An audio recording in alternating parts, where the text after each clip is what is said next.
Today's headlines, Wednesday, the 14th of January, 2009. President Bush awards medal to his man of steel. Former Prime Minister John Howard has been presented with the United States' highest civilian award in a ceremony in the U.S. Capitol. And now for news.com.au. I'll probably have to wear my glasses in order to read this. Another day, another royal race row. Just days after Prince Harry's little packy friend comment, it's been revealed that Prince Charles calls an Indian friend sooty. Palestinian teen shot dead by settler.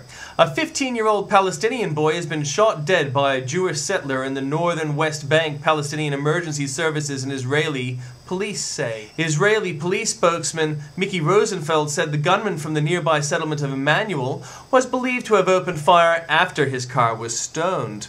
The police are currently questioning him to determine the exact circumstances behind this incident. U.S. Secretary of State Hillary Clinton rules out talks with Hamas. U.S. Secretary of State Hillary Clinton has ruled out negotiations with Palestinian Islamist militant group Hamas unless it drops its extremist stance, saying her position is absolute. On Israel, you cannot negotiate with Hamas until it renounces violence, recognizes Israel, and agrees to abide by past agreements. That is just for me an absolute, Mrs. Clinton told a Senate confirmation hearing. That is the United States government's position. That is the president-elect's position, she said after a senator suggested it is naive and illogical to pursue diplomacy with governments opposed to Israel. She echoed the stance of the outgoing administration of President George W. Bush, which is supporting Egyptian efforts to mediate a ceasefire following an 18-day Israeli war to stop Hamas rocket attacks. The Bush administration has opposed negotiations with what it calls a terrorist organization. Mr. Obama had proposed reaching out to the leaders of anti-US countries like Iran, North Korea, and Cuba, but analysts doubted he would engage with Iran-backed Hamas and Hezbollah, which the US denounces as terrorist groups.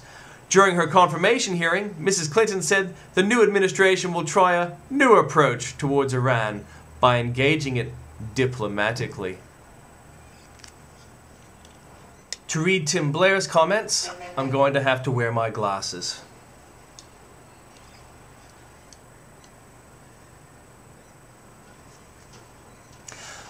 Sea Bitten by Tim Blair. Those sea kittens play pretty rough, emails Pasco. Indeed they do. An Australian man fought off a sea kitten as he snorkeled near Sydney Monday, freeing his leg from its jaws with a punch. I just turned and started swinging. I think I got one on the sea kitten, Stephen Fogarty, 24, told local media as he stood on crutches outside hospital. Fogarty was bitten on his right leg by the sea kitten as he snorkeled in the mouth of Lake Illawarra, south of Sydney. He suffered 40 puncture wounds to his calf. It was the third sea kitten attack in Australia in 2 days. They must be running low on sea mice. Look Again, Bill by Tim Blair. PBS panty buncher Bill Moyers just 7 months ago. Bush and Cheney invaded Iraq. We still don't know what they were about. What we know is that this is the very oil industry enjoying swollen profits these days. It would be laughable if it weren't so painful to remember that their erstwhile cheerleader for invading Iraq, the press mogul Rupert Murdoch, once said that a successful war there would bring us $20 a barrel of oil. The last time I looked, it was more than $140 a barrel. Where are you, Rupert, when we need the facts? Here's a fact, Bill. Oil prices fell below $37 a barrel Tuesday. Success is less than $17 away on current prices. Not bad, considering the coalition forces have already removed Saddam, established conditions suitable for democratic elections, and made Iraq so boringly safe that TV networks are pulling their staff. Example set by Tim Blair. Hey, planet! Australia's East Coast has taken you down. Last year, the East Coast released 19% more carbon dioxide, which traps heat in the atmosphere and contributes to global climate change, than in 2000. New South Wales released just over 98 million tons of greenhouse gases. We do our best, but check Queensland's mighty contribution. Compared with 1990, the year usually used to calculate emissions under the Kyoto Protocol, emissions from New South Wales have risen 30%. Since 1990, Queensland is up to 116%, and Victoria 32%, according to the Climate Group. We're often told that Australia's high per capita carbon output requires us to set an example by cutting emissions. Well, how about Queensland setting an example for Australia? Until those per capita carbon pig monsters up north get a handle on things, I'm going to replace all my energy efficient light bulbs with plasma TVs and surround my house with a moat of burning coal. The figures mean households, industry, and governments have a huge job ahead of them just to stabilize greenhouse gas emissions over the next few years, before meeting even the modest 5% cuts now proposed for 2020.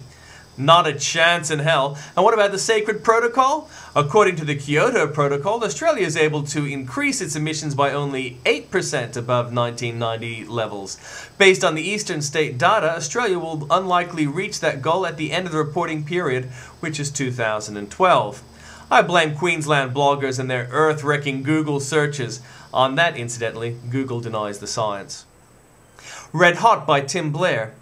Barack Obama's warmy lady is a secret socialist. Until last week, Carol M. Browner, President-elect Barack Obama's pick as global warming czar, was listed as one of 14 leaders of a socialist group Commission for a Sustainable World Society, which calls for global governance and says rich countries must shrink their economies to address climate change. By Thursday, Mrs. Browner's name and biography had been removed from the Socialist International's webpage, though a photo of her speaking June the 30th to the group's Congress in Greece was still available. Also available is Browner's earlier appearance at the Socialist International site through the miracle of site retrieval. Great Kuwait debate. An Australian woman is jailed in Kuwait following airport antics. Nasra al-Mashri, 43, is facing the archaic charge of insulting the nation's ruling emir after rowing with airport security officers over Saddam Hussein versus John Howard and George W. Bush. My mother didn't even name the emir. She doesn't know who he is, her distraught daughter, Wasa al-Smari, 21, said yesterday. One of the police said something like, Saddam Hussein has made you look human. My mother said, thanks to George Bush and John Howard, they gave you the freedom. Emir-salting, even if the emir isn't insulted directly, carries a possible 5-year term. Our diplomat-in-chief will get this sorted. And great efforts made. Tim Blair. December. Former U.S. Vice President Al Gore on Friday lauded the great efforts made by China to fight climate change in recent years. January. China is aiming to increase its coal production by about 30% by 2015 to meet its energy needs, the government has announced, in a move likely to fuel concerns over global warming. She probably got the idea from teenage Helen Thomas, Tim Blair. Maureen Dowd reports from deep within her fantasy world. In the past, I've twice been close enough to Dick Cheney to kick him in the shins. I didn't. It's probably a federal crime of some sort, but a girl can fantasize. A girl can. Miss Dowd turns 57 on Wednesday.